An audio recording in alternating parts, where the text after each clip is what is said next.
It's from Hawaii. Let's open it up.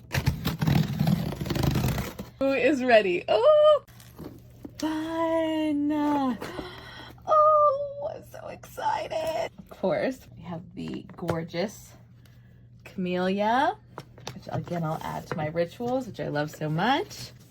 And the ribbon and another jewelry piece. Here we go.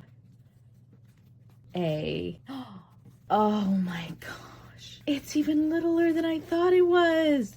I love it. This is Chanel, a cat, and pearls. Those three things, when they happen at Chanel, I just cannot get enough of it. This is absolutely gorgeous and so perfect.